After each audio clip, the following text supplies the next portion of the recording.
Hello everyone, welcome back to Tanya Econ YouTube channel. I hope you all are doing good. I am Assistant Professor of Delhi University and here we are preparing for NTA UGC NET examination of Economics. अब आपका exam कभी भी हो सकता है, ठीक है। तो आइए कुछ देख लेते हैं, कुछ की पॉइंट्स हम देख लेते हैं इसमें। फर्स्ट है आपका इसमें cannons of taxation. Cannons of taxation आपका किसने दिया था? एडम स्मिथ ने, ठीक है। इसके अंदर आपका कौन कौन से कैनन्स हैं ये भी पूछ लिया जाता है, तो आपको पता होना चाहिए। Equity, certainty, convenience and economy.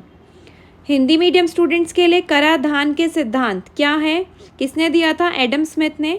Equity, निश्चितता, सुविधा, अर्थव्यवस्था, ठीक है। नेक्स्ट आपका पॉइंट है इसमें द प्रोबेबिलिटी ऑफ रिजेक्टिंग, यानी प्रोबेबिलिटी रिजेक्ट करने की, किसको? फॉल्स नल हाइपोथेसिस को रिजेक्ट करने की प्रोबेबिलिटी को क्या बोलते हैं? Power of the test. Power of the test यानी कि 1 minus beta is your power of the test. आपसे क्वेश्चन पूछ लिया जाता है कि 1 माइनस बीटा क्या होता है एंड 1 माइनस एल्फा क्या होता है, तो आपको पता होना चाहिए कि 1 minus beta is your power of the test and 1 minus alpha is your confidence level of the test, ठीक है।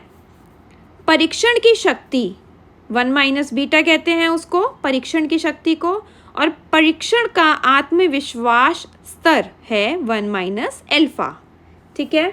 आई होप आपको ये क्लियर हो गया होगा। नेक्स्ट आगे चलते हैं। Balance of trade. देखिए इसमें ना डिफरेंस होता है balance of trade and balance on current account. आपको पता है कि बैलेंस ऑफ बीओपी क्या होता है? बैलेंस ऑफ पेमेंट के अंदर आपके current account items plus capital account items दोनों आते हैं।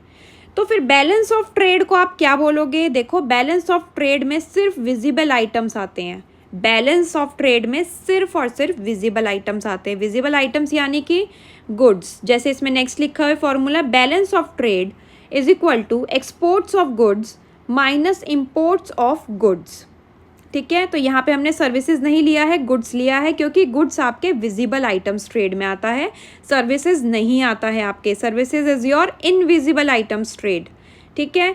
तो बैलेंस ऑफ ट्रेड में हम हमेशा विजिबल आइटम्स का ट्रेड लेते हैं।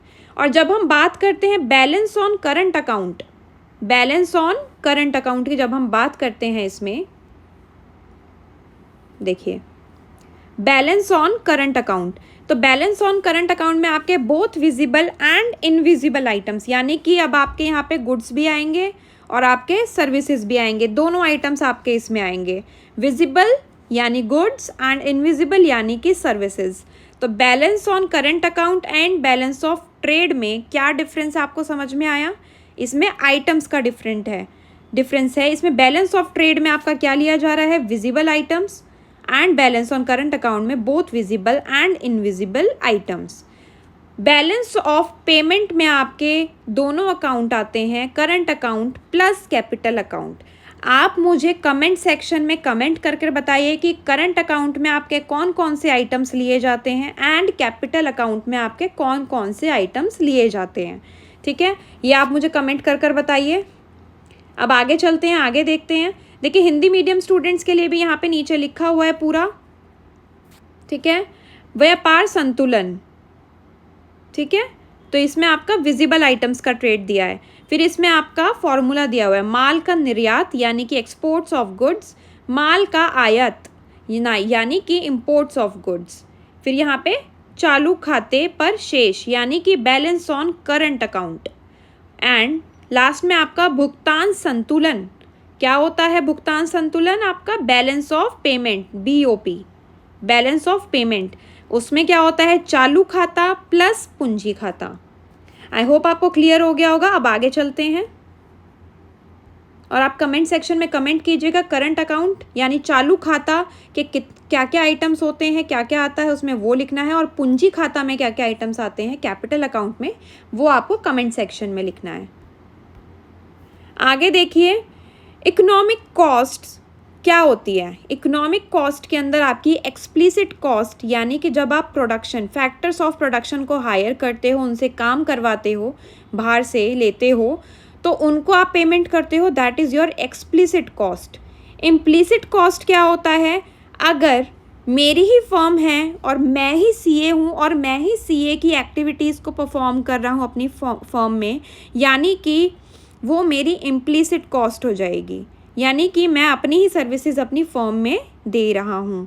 तो इम्प्लिसिट कॉस्ट क्लियर हुआ। देखो इकोनॉमिक कॉस्ट के अंदर आपकी अपॉर्चुनिटी कॉस्ट भी इंक्लूड होती है। अपॉर्चुनिटी कॉस्ट क्या होती है?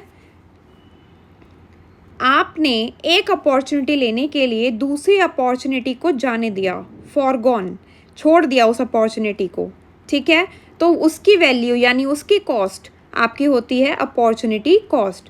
फॉर एग्जाम्पल आपके पास दो ऑल्टरनेटिव थे, या तो 5,000 की सैलरी ले लो या फिर 4,000 की सैलरी ले लो, या फिर 4,000 की सैलरी। आपने क्या किया? 5,000 का चूज़ किया ऑल्टरनेटिव एंड 4,000 को लेट गो कर दिया, छोड़ दिया। तो इसमें आपकी अपॉर्चुनिटी कॉस्ट क्या होगी?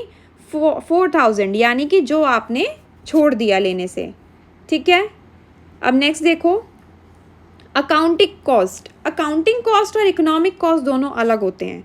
अकाउंटिंग कॉस्ट में आपका अपॉर्चुनिटी कॉस्ट या फिर इम्प्लिसिट कॉस्ट को नहीं लिया जाता। अकाउंटिंग कॉस्ट में सिर्फ आपकी एक्सप्लिसिट कॉस्ट आती है, ठीक है। अब आपको समझ में आ गया होगा कि अकाउंटिंग कॉस्ट और इकोनॉमिक कॉस्ट में क्या डिफरेंस है। हिंदी मीडियम स्टूडेंट्स के लिए यहाँ पे लिखा हुआ है आर्थिक लागत यानी इकोनॉमिक कॉस्ट आपकी क्या होती है? स्पष्ट लागत प्लस निहित लागत, और ब्रैकेट में अपॉर्चुनिटी कॉस्ट अवसर लागत शामिल है, ठीक है।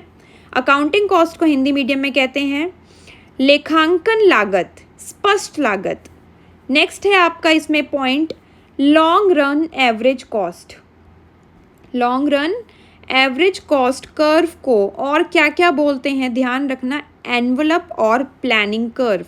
इस पे बेस क्वेश्चन आया हुआ है कि एनवलप और प्लानिंग कर्व कौन सा वाला होता है, आपको ऑप्शंस ये होते हैं उसके अंदर, तो आपको पता होना चाहिए कि long run average cost curve को ही हम एनवलप और प्लानिंग कर्व बोलते हैं, ठीक है।